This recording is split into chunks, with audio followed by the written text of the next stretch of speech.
नमस्कार दोस्तों। आप सबका मेरे YouTube चैनल में स्वागत है।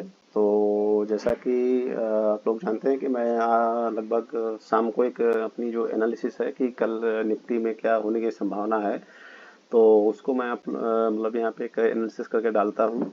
तो आप लोगों को मैं ये बोलूँगा कि देखो डेली निफ्टी की मतलब ऑन डेली बेसिस एनालिसिस करना एक बहुत ही मतलब टफ और चैलेंजिंग काम है, क्योंकि इसमें बहुत सारे मतलब माइक्रो जो फैक्टर है वो बहुत शॉर्ट ड्यूरेशन में काम करते हैं। तो इसीलिए मैं आप लोगों को बोलूँगा कि नॉर्मली अगर आप इंट्राडे या फिर ऑप्शन बाइंग सेलिंग अवॉइड करेंगे तो आप लोगों के लिए अच्छा रहेगा। इस एनालिसिस का पर्पज ये है कि इसके दो रीजन है। एक तो आप लोगों को अपडेट करना है कि मेरा क्या व्यू है करंट बाजार को लेके, और दूसरा ये है जैसे कि मैं अपने हर वीडियो में बोलता हूँ कि मेरे कुछ जो व्यूअर हैं वो नॉर्मली कॉल और पुट करते हैं, तो उनके लिए मैं एक अपनी एनालिसिस करता हूँ कि उनको मार्केट के बारे में मैं क्या सोच रहा हूँ, उनको एक व्यू मिल जाए। तो इसी को ध्यान में रखते हुए मैं अभी यहाँ पे देखो निफ्टी का डेली जो है चार्ट ओपन कर लिया हूँ। तो जैसा कि अगर आप लोगों ने मेरा पिछला वीडियो देखा होगा तो उसमें मैंने आप लोगों को बोला था कि नॉर्मली जो मार्केट है, मार्केट में मैं आप लोगों को बोला था कि मार्केट यहाँ से नीचे जाना थोड़ा सा डिफिकल्ट है। मैंने आप अगर मेरा पिछला वीडियो सुने होंगे तो उसमें मैंने आप लोगों को बोला था कि मार्केट को यहाँ से एकदम नीचे गिरना बहुत ही टफ है। अगर ऐसा होता है तो मतलब बहुत ही पैनिक वाली सिचुएशन हो सकती है बाजार के लिए। तो उसी के कॉन्टेस्ट में आप लोगों ने अगर कल की मतलब 19 तारीख को मार्केट अपना जो ओपन था, आज तो महाराष्ट्र का इलेक्शन है इसलिए 20 तारीख को अपना बाजार बंद है, इसलिए मैंने कल शाम को अपना वीडियो नहीं बनाया था। मैं सोचा था कि आप आज छुट्टी है तो अपना रिलैक्स में कुछ एनालिसिस करके आप लोगों को बताएंगे। तो इस एनालिसिस में करने से पहले देखो, पहले हम लोग देख लेते हैं कि अपना एफआई और डीआई का अभी क्या चल रहा है। तो देखो कि ये जो एफआई की सेलिंग है, कल भी उन्होंने 3400 करोड़ का माल अपने बाजार में कल के दिन उन्होंने बेचा है। तो ये काफ़ी मतलब तगड़ी सेलिंग एफआई की साइड से चल रही है। और उसके अगेंस्ट में देखो यहाँ पे जो हमारे डीआई हैं, तो डीआई की तरफ से कल 2700 करोड़ की जो है बाइंग आई आते हुए अपने को दिखी है।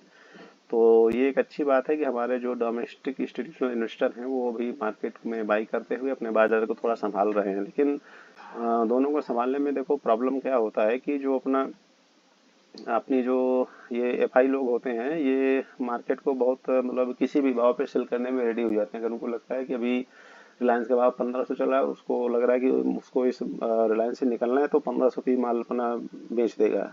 और अपने जो डोमेस्टिक इन्वेस्टर हैं, अपना जो इंडियन माइंडसेट है, ये सोचते हैं कि थोड़ा सा नीचे मिलेगा तो लेंगे। तो कोई 10 रुपया नीचे आर्डर डालता है, कोई 20 रुपया डालता है। तो जब वहाँ अगर उसको मिलता है तब वो सौदा करता है। तो इसलिए मतलब अगर हम लोग इसको मंथली बेसिस पे भी अगर हम लोग देखें कि मंथली बेस पे क्या चल रहा है, तो मंथली बेसिस में देखो अक्टूबर के महीने में अपनी जो एफ आई ये डी आई है, पहले एफ आई का डेटा देख लेते हैं। मंथ ऑन मंथ में देखो अक्टूबर में जो एफ आई है उन्होंने 1 करोड़ 14 लाख का माल यहाँ बेचा है। और उनकी अभी जो सेलिंग है नवंबर में थोड़ा सा कम आती हुई दिख रही है कंपेयर टू अक्टूबर के महीने में, है ना। तो अभी ये जो डीआई का भी देख लेते हैं। डीआई ने अक्टूबर में 1 करोड़ 7 लाख का माल अब तक खरीदा है, जो एफआईआई के 1 करोड़ 14 लाख के कंपेरिजन में। और नवंबर के महीने में जो अपना एफआईआई है वो अब तक 34,000 करोड़ का माल बेच चुका है अप्रोक्सीमेटली। उसके केस में हम लोगों ने 31,000 करोड़ के माल अप्रोक्सीमेटली खरीदे हैं। तो मतलब ये है कि हमारे एफआईआई थोड़ा सा मतलब अभी वो भी देख लेंगे मार्केट में करेक्शन है। जैसे मैं अपने पुराने वीडियो में आप लोगों को बताता आया हूँ कि जब मुझको भी यहाँ से 1,500 से 2,000 पॉइंट की करेक्शन दिख रही है, तो अपने जो डीआई हैं वो भी मतलब काफ़ी एक्सपर्ट होते हैं, तो वो भी अपना वेट कर रहे हैं कि जब मार्केट गिरेगा तब अच्छे से बाइंग करेंगे। लेकिन ये जो आप फिर आप बोलोगे कि सर अभी ये कौन बाई कर रहा है जो डीआईए का डेटा यहाँ आ रहा है, तो देखो ये जो डीआई का डेटा है इसमें बहुत सारे म्यूचुअल फंड हैं और जो बड़े इन्वेस्टर हैं जिनको लगता है कि हाँ ठीक है अब लेना शुरू करते हैं, तो वो लोगों ने अभी से बाइंग थोड़ा बहुत मतलब कंटिन्यूसली की है। तो ये फिगर आपको इसलिए ग्रीन आता हुआ दिखाई देता है क्योंकि हमारे जो म्यूचुअल फंड एसआईपी वाले हैं वो बराबर इसमें पैसा लगाते रहते हैं। और हम लोग भी जैसा कुछ अपना सैलिड क्लास है उनको जहाँ जहाँ मंथली सैलरी आई तो उनको जो जो स्टॉक अच्छे लगते हैं वो भी इसको बाई कर लेते हैं। तो अभी लेकिन मेन प्रॉब्लम यही है कि अपना जो बाजार है, बाजार में एफआई की जो है तरफ से खरीदारी आती हुई नहीं दिखाई दे रही, जो कि एक बड़ी मतलब चिंता वाली बात है। देखो अगर आप इसको ईयर ऑन ईयर भी देख लो तो ईयर ऑन ईयर उन्होंने अप्रोक्सीमेटली जो कोविड में के बाद 2022 में उन्होंने 2,78,000 करोड़ की बिकवाली की थी। और अभी उसी के अप्रोक्सीमेटली इन्होंने 2024 में अब तक जो है बिकवाली कर दी है, जबकि अभी भी अपना 1 नवंबर, हाँ लगभग 1.5 महीना अभी भी जो है अभी इस ईयर को खत्म होने में बाकी है। तो अप्रोक्सीमेटली जो 2022 की उन्होंने एफआईए ने जो बिकवाली की है उसी के अप्रोक्सीमेटली उन्होंने 2024 में बिकवाली कर दी है। और अभी अगर हम डीआई की बात करें तो डीआई ने हमारे लेकिन उसके कंपेरिजन बहुत ज़्यादा माल खरीदा है। देखो डीआई ने 2022 में 2,76,000 करोड़ का माल खरीदा था, उसके अगेंस्ट में हम लोग अभी तक 4,80,000 करोड़ का माल खरीद चुके हैं। तो हमारे डीआई ही बेसिकली इस बाजार को संभाल कर रखे हैं, जो अपना रिटेल इन्वेस्टर है, सैलरी क्लास है और म्यूचुअल फंड है। तो वो ही अभी इस बाजार को जो है थोड़ा सा संभाल के रखे हुए हैं। अभी एक चीज वाले देखो देखने वाली बात ये होगी कि जैसे मैं अभी निफ्टी के चार्ट पे चलूं तो देखो कि ये निफ्टी का जो डेली चार्ट है इसको मैं थोड़ा सा बड़ा करता हूँ। हम्म, तो बड़ा करने के लिए मुझे इसको वीकली यहाँ पे सेट करना पड़ेगा।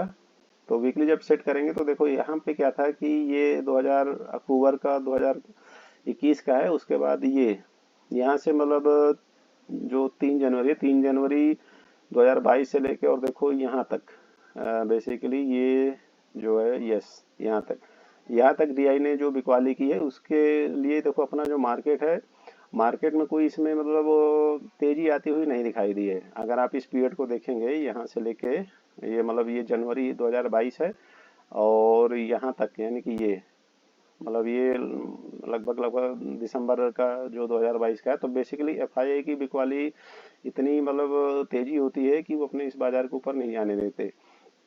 हालांकि हमारे जो डोमेस्टिक इंस्टीट्यूशनल इन्वेस्टर हैं उन्होंने 2022 में भी, जैसे मैंने आप लोगों को दिखाया कि 2022 में ये देखो एफआईआई की बिकवाली है और इसके अगेंस्ट में हमारे जो डीआई थे उन्होंने 2,76,000 करोड़ की थी। तो उन्होंने मतलब माल नीचे लिया है, ऊपर नहीं खरीदा, इसलिए मार्केट ऊपर नहीं जा पाया।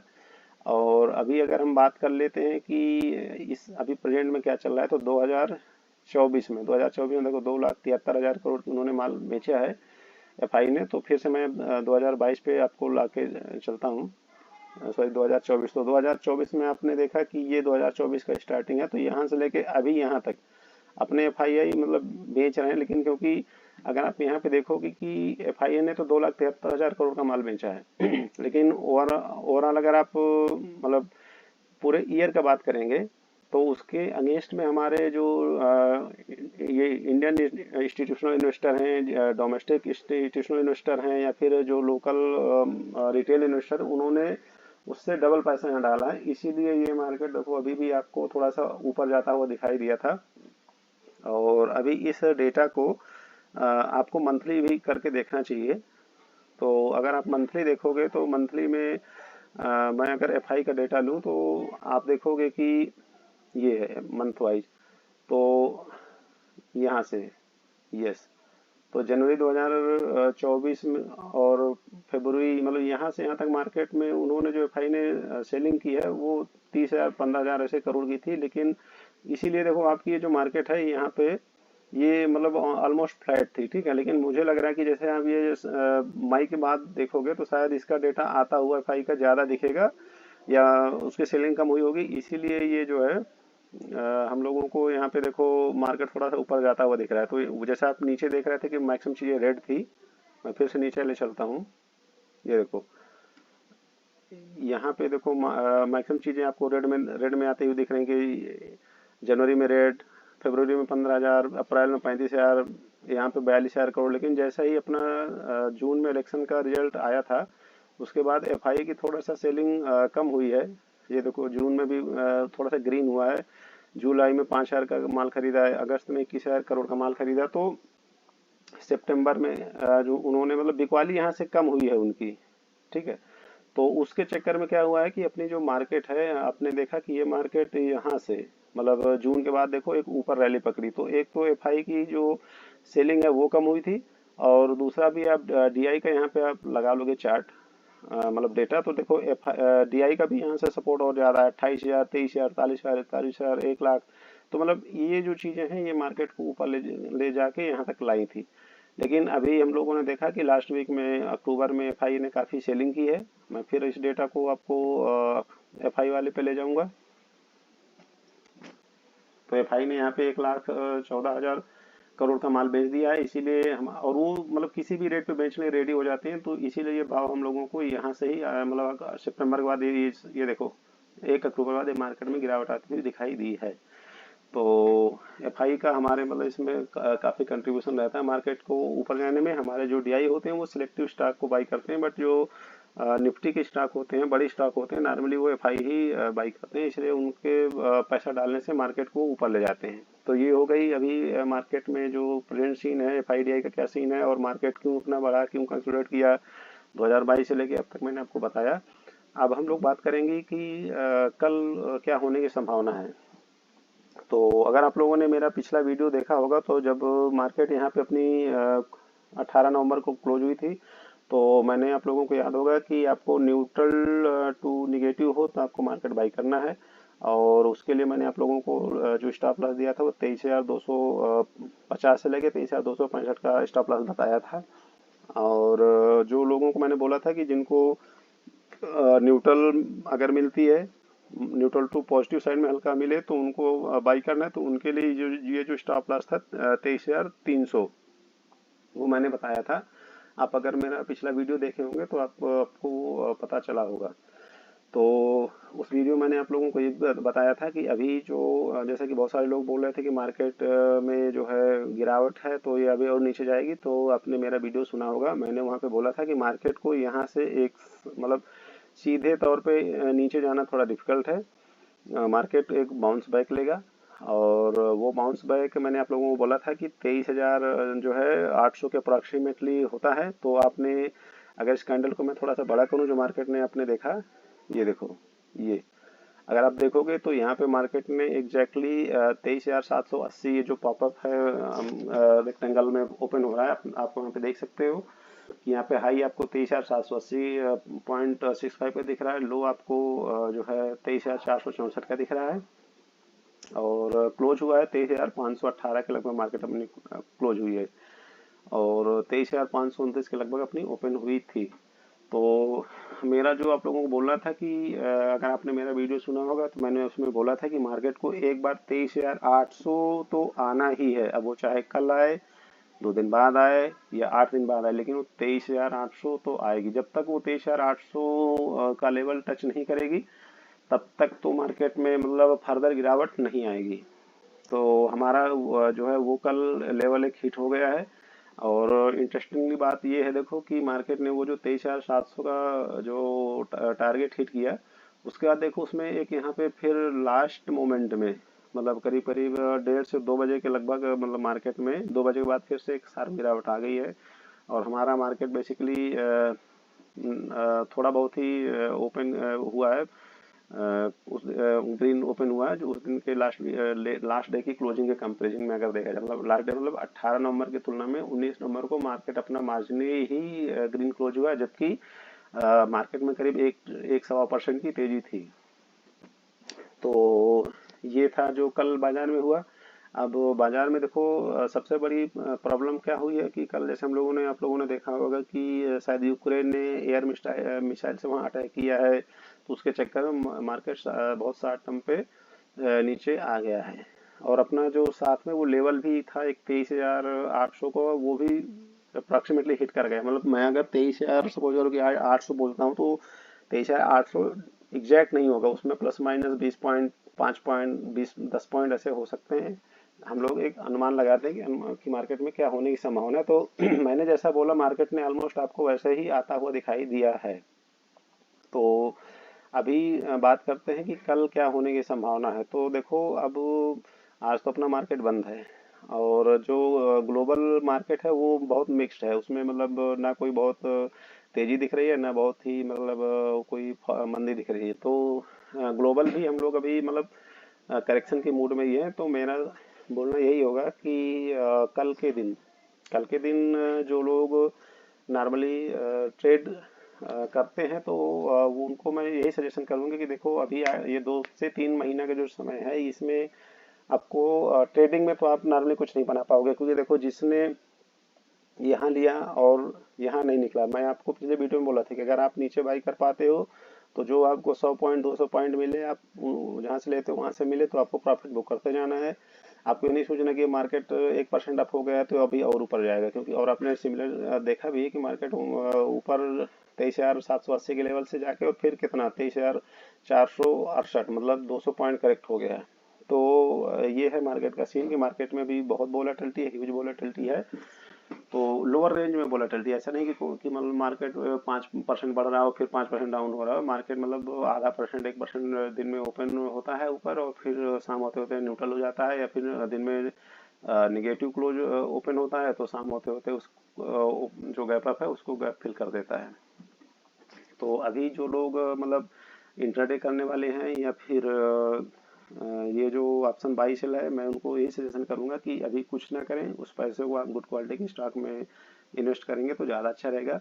लेकिन फिर भी हम लोग क्योंकि देखते हैं कि मार्केट में क्या है, तो उस पर्पज से मैं वीडियो बनाता हूँ जिससे आप लोगों को पता चले कि मैं क्या सोच रहा हूँ। और आपको मैं पहले बोला हूँ कि जब मैं कोई वीडियो बनाता हूँ तो उसमें मैं भी कभी कभी गलत होता हूँ, तो ये चीज़ आपको माइंड में रखना है। अगर आपको कोई फाइनेंशियल एडवाइजर है तो आप ट्रेड लेते समय या उसके पहले अपने फाइनेंशियल एडवाइजर जरूर कंसल्ट कर लें। केवल मेरे बोलने से ही आप आंख मूंद के ना इन्वेस्ट करें, अगर आपको ज़्यादा मतलब ट्रेडिंग के बारे में नॉलेज नहीं है तो अभी बात करेंगे कि कल क्या होने की संभावना है। तो कल के लिए तो देखो जो मुझे लग रहा है कि मार्केट अभी कल लग रहा है कि मेरे को कि गैप डाउन थोड़ा सा हो सकती है, मतलब ये मुझे ऐसा अंदेशा है। तो अब अगर गैप डाउन होती है, अब ये देखने वाली बात है कि कितने पॉइंट की गैप डाउन होगी। तो मतलब न्यूट्रल टू निगेटिव ओपन होने का मेरे को ज़्यादा अंदेशा लग रहा है। हो सकता है कि मैं गलत हूँ, अगर गलत होंगे तो हम जब कल की वीडियो में फिर शाम को बात कर लेंगे कि ऐसा क्या हुआ, हम क्या सोच रहे थे, मार्केट ने क्या किया। लेकिन यहाँ पे देखो मार्केट ने फिर से एक शॉर्ट टाइम में एक ये राउंडिंग टॉप टाइप की चीज बनाया और यहाँ से मार्केट फिर नीचे आया। तो जब ये जो है फॉर्मेशन बनता है, ये काफी मतलब क्रिटिकल होता है। तो इसको प्रिडिक्ट कर पाना मतलब बहुत ही चैलेंजिंग है। और उसका रीजन भी यही है कि जैसा कि आप डे चार्ट पे देख रहे हो कि हमारा जो पिछले दिन था उस दिन अपना जो आरएसआई का लेवल था वो लेस देन 30 था। अभी हम लोग 30.85 मतलब अप्रोक्सीमेटली 31 के अप्रोक्सीमेटली अपना क्लोज हो गया है। तो बेसिकली मार्केट में मुझे लग रहा है कि कोई अभी बड़ा मतलब मूवमेंट नहीं आने वाला है। हाँ, अगर कोई निगेटिव न्यूज आ जाएगी तो मार्केट फिर नीचे साइड में ज़्यादा जाने की संभावना मुझे लगती है। तो अभी जैसा कि मैं आपको 3 सिनेरियो की बात करता हूँ, 3 सिनेरियो में आपको क्या करना चाहिए। तो मुझे लग रहा है कि अगर जैसे 23,468 की क्लोजिंग है, तो अगर मार्केट आपका सपोज करो कि कल 200 पॉइंट या 300 पॉइंट गैप अप ओपन होता है, तो मेरे हिसाब से आपको कुछ नहीं करना चाहिए, आपको चुपचाप बैठना चाहिए। ना तो आपको कॉल बाई करना है ना पुट बाई करना है। आप ये मतलब लालच में रहिएगा कि अगर 300 पॉइंट ओपन हो गई है तो मैं यहाँ से जो है पुट ले लूँ क्योंकि मार्केट गिरेगा जैसे लास्ट दिन हुआ। तो ऐसा मतलब हर दिन होता नहीं, मार्केट हर दिन अपनी जो सिचुएशन है उसको चेंज करती रहती है। तो आपको भी अलर्ट रहना होगा। तो सिनेरियो नंबर यही है कि अगर आपका 200 सपोज 300 पॉइंट गैप अप होता है तो आपको कुछ नहीं करना है। अगर आपका कल गैप डाउन हो जाए, मान लो लेस 23,300 के नीचे मार्केट अगर ओपन हो, तो भी मैं आप लोगों को बोलूंगा कि कुछ नहीं करना है। कुछ नहीं करने का रीजन ये है कि अभी आरएसआई बहुत कम है तो मार्केट में फिर से बाउंस बैक आ सकता है। तो अगर 23,300 के नीचे भी कुछ नहीं करना। हाँ, आपको करना कब है, अब बात उसकी करते हैं। अगर मार्केट सपोज करो कि कल 23,468 की अपनी जो है क्लोजिंग है, तो अगर आपको मार्केट कल न्यूट्रल टू निगेटिव मिले, अब न्यूट्रल टू निगेटिव का मतलब ये होता है कि देखो 50 पॉइंट अगर अप्रोक्सीमेटली 24,000 का निफ्टी है, उसमें 50 पॉइंट को अब मैं न्यूट्रल ही मानूंगा। अगर 50 पॉइंट अप हो जाए या डाउन हो जाए तो उसको मैं नॉर्मली न्यूट्रल ही मानता हूँ।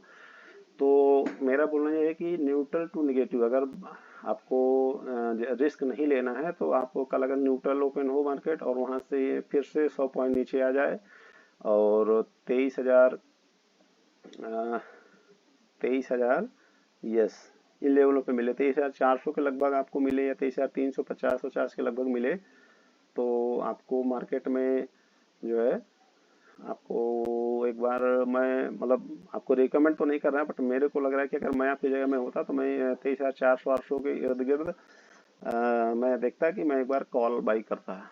लेकिन अगर 23,400 के इर्द गिर्द आप कॉल बाई करते हो तो आपका ये जो स्टॉप लॉस है 23,350, 23,350 अगर मार्केट में ब्रेक हो जाता है, मतलब 50 पॉइंट का आपको रिस्क लेना है तो आप उस रिस्क को ध्यान में रखते हुए आप ट्रेड ले सकते हैं।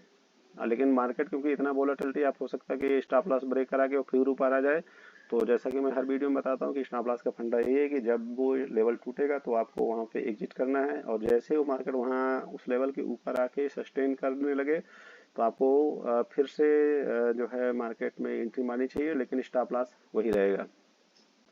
तो मतलब मेरी तो बाइंग ऑन डिप की रणनीति रहेगी और उसके बाद में यहाँ पे अगर मेरे को ये 100 पॉइंट या 80 पॉइंट नीचे मिलता है तो मैं एक बार कॉल बाई करके, और यस अब अगर आप मतलब आप लोग बोलोगे कि आप तो कॉल बाई करने के लिए बोल देते हो, आप कौन सी कॉल स्ट्राइक की कॉल बाई करते?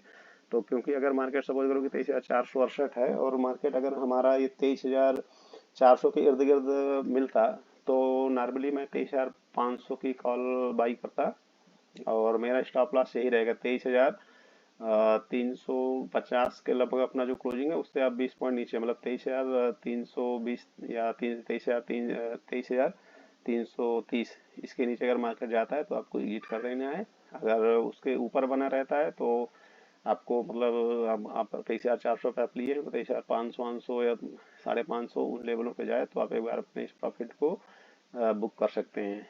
और जैसा कि मैं अपने वीडियो में बताता हूँ कि सपोज करो कि आपने 23,400 पे मार्केट है और आपने वहाँ कॉल बाई किया या इंट्राडे में अपने निफ्टी की बाई की है, तो जैसे ही मार्केट 100 पॉइंट ऊपर जाएगी तो अब आपका स्टॉप लॉस 23,320 वाला बढ़ के 23,420 से 430 हो जाना चाहिए, जिससे आपका जो प्रॉफिट है वो प्रॉफिट प्रोटेक्ट रहना चाहिए। क्योंकि सबसे बड़ा प्रॉब्लम ये होता है कि जब आप कोई ट्रेड लेते हो और ये वोलेटिलिटी इतनी होती है कि एक बार आपने ट्रेड लिया, ट्रेड आपका प्रॉफिटेबल हो गया, लेकिन आपने स्टॉप लॉस चेंज नहीं किया तो आपका प्रॉफिट फिर से मतलब हो सकता है कि 1 घंटे बाद, 2 घंटे बाद या शाम होते होते वो फिर निगेटिव में चला जाता है। तो ये शेयर मार्केट या ट्रेडिंग में इसको क्राइम माना जाता है। एक बार आपने सौदा लिया, सौदा आपका अगर आपके फेवर में हो जाता है तो आपको उस सौदे के हिसाब से अपना स्टॉप लॉस को ऊपर कर लेना है। तो जैसा कि मैंने बताया कि आप 23,400 के इर्द गिर्द अगर 20 पॉइंट इधर बाई करते हो तो स्टॉप लॉस आपका जो है 23,320 से 23,300 रहेगा। ये जो लेवल है, आप मतलब इन लेवलों पे अगर आप बाई करते हो यहाँ पे कहीं तो आपको 23,320 इसके स्टॉप लॉस लगाना है। और अगर मार्केट आपका सपोज करो कि 23,400 या 23,500 चला गया तो अब आपका स्टॉप लॉस हो गया 23,420 से 430। और अब जैसे जैसे मार्केट ऊपर चला जाए, सपोज करो मार्केट फिर 23,500 23,600 अगर चला गया तो फिर आपका स्टॉप लॉस उस समय बढ़ के 23,520 या 530 ऐसा हो जाना चाहिए। तो इस तरीके से अपने आपको स्ट्रेटजी भी चेंज करती रहनी पड़ेगी। और मैं आप लोगों को ये बोलूँगा कि देखो ये जो एफएनओ है, फ्यूचर एंड ऑप्शन या जो इंट्राडे है, ये मतलब उसी दिन में क्या हो जाए किसी को नहीं पता। जैसे कल की अगर आप बात करोगे तो इतनी जो सॉलिड बुक मतलब ओपनिंग हुई थी उसके बाद 1-1.5% की जो तेजी आई थी तो लोगों को लगा था कि शायद मार्केट यहाँ ही क्लोज होगी। लेकिन मैंने आपको पिछले वीडियो में भी या पहले से पहले बोला हूँ कि जब जब मार्केट ऊपर जाएगा तो वहाँ से सेल ऑन राइज की स्ट्रेटजी रहेगी। लोग मतलब इन लेवलों पे तो नॉर्मली देखो कोई सेल नहीं करना चाहेगा। मतलब जिसको अगर कोई बड़ी न्यूज पता है कि मतलब बहुत कुछ ग्लोबली प्रॉब्लम होने वाली है या कोई बैड न्यूज आने वाली है तो वही लोग इन लेवलों पे सेल करते हैं। अदरवाइज एक नॉर्मल ट्रेडर या नॉर्मल जो इन्वेस्टर है वो इन लेवलों पे सेल नहीं करता है। तो वो जैसे ही उसको ऊपर जाते हुए दिखेगी उसी समय वो इस मार्केट में सेलिंग की रणनीति अपनाएगा। तो अभी भी मार्केट में क्योंकि उस दिन गिरावट आ गई है तो उससे लोग घबरा गए होंगे, लेकिन मेरा मानना है कि ये जो ये जो कैंडल बनी है, ये कैंडल देखो, मतलब इस कैंडल को आप खराब नहीं मानोगे। मतलब मार्केट गैप अप हुई और उसके ऊपर नीचे भी आई, ऊपर भी गई, और इतनी बॉडी छोड़ के गई, शैडो इतनी बड़ी बनाई है। तो आपको ये चीज ध्यान में रखना है कि आप ये जो शैडो है 23,470, अगर इस शैडो को मार्केट ने रिस्पेक्ट किया तो समझ लो कि मार्केट में अभी तेजी ही रहने की संभावना है। अब ये इसका मेन चीज यही है कल के लिए कि ये जो रशिया यूक्रेन वाला जो है वो थोड़ा सा मार्केट में न्यूज ज्यादा ना गहराए। तो इन चीजों को ध्यान में रखते हुए, ये जो अपने स्टॉप लॉस है इनको ध्यान में रखते हुए आप मतलब 23,320 से 23,300 का आपका स्टॉप लॉस है। अगर आप 23,400 की इर्द गिर्द बाई करते हो, और जो लोग सपोज करो कि open suppose 50 point gap up हो गया, तो उनको भी अपना स्टॉप लॉस ये वाला लगा लेना चाहिए 23,400 का, कि अगर आपने गैप अप में ले लिया तो 50 पॉइंट, मैंने जो स्टॉप लॉस बोले, अगर आप उसके हिसाब से जितने ऊपर आप लेते हो तो आपको स्टॉप लॉस भी उतने ऊपर का लगा लेना है, जिससे आपके जो प्रॉफिट हो वो मतलब प्रोटेक्ट रहे, और जो अपने लॉस है वो लॉस मिनिमाइज रखना है, क्योंकि मार्केट में आपको लॉस से ही बचना है। तो यही था मेरा कल के लिए, कि कल अगर गैप अप ओपन होती है आपको कुछ नहीं करना, गैप डाउन ओपन होती है तो भी आपको कुछ नहीं करना। बाई एंड डिप वाली रणनीति में आपको कॉल साइड में रहनी है विद स्ट्रिक्ट स्टॉप लॉस। मैं होता तो मैं यही करता। बाकी मैं आपको ये बोलूंगा कि ये मतलब डेली बेसिस पे ट्रेड करना काफ़ी रिस्की होता है, आप इसको अवॉइड करें, और लॉन्ग टर्म के जो शेयर हैं उनमें इन्वेस्ट करें। मैंने बहुत सारे अपने इस चैनल में कुछ अच्छे ग्रोथ स्टॉक की बात की है, जिनके फंडामेंटल भी काफ़ी अच्छे हैं और वैल्यूएशन भी मैंने काफ़ी ठीक लगती है। उनमें मैंने आपको एक्सपेक्टेड रिटर्न क्या मिल सकते हैं, आपके स्टॉप लॉस क्या हैं, वो सारी चीज़ें दिए गए हैं। तो आप अगर मेरे पुराने वीडियो को देखेंगे तो उनको देख के आप इन्वेस्टमेंट कर सकते हैं। और अगर आपका कोई फाइनेंशियल एडवाइजर है तो उससे भी आप जरूर कंसल्ट करें, जिससे आपको और बेटर गाइड कर पाए। तो इस वीडियो में फ्रेंड्स इतना है। इस चैनल को आप लोगों ने इतना प्यार दिया है उसके लिए मैं आप सबका बहुत बहुत शुक्रिया अदा करता हूँ। और इस चैनल को आप अपने फ्रेंड्स को भी सजेस्ट करें जो अगर ट्रेडिंग में या फिर इन्वेस्टमेंट में इंटरेस्टेड हो, क्योंकि यहाँ पे उन्हें मतलब जेन्युइन इन्फॉर्मेशन मिलेगी विद लॉजिक, और मेरी एनालिसिस इस पे है। हाँ, लेकिन ये है कि कभी कभी मैं भी गलत होता हूँ, जैसा कि सभी लोग गलत होते हैं। मैंने इस मार्केट में बहुत बड़े बड़े लोगों को देखा है, वो भी गलत होते हैं। तो मैं तो अपने आप को बहुत छोटा सा एनालिस्ट मानता हूँ, तो मैं भी गलत होता हूँ। तो इसीलिए मैं आपको स्टॉप लॉस देता हूँ। उन स्टॉप लॉसों को आपको जरूर ध्यान में रखना है। जब तक वो स्टॉप लॉस आप फॉलो करोगे तो आपके लॉस बहुत कम होंगे। ठीक है, तो इस वीडियो में इतना ही। Thank you.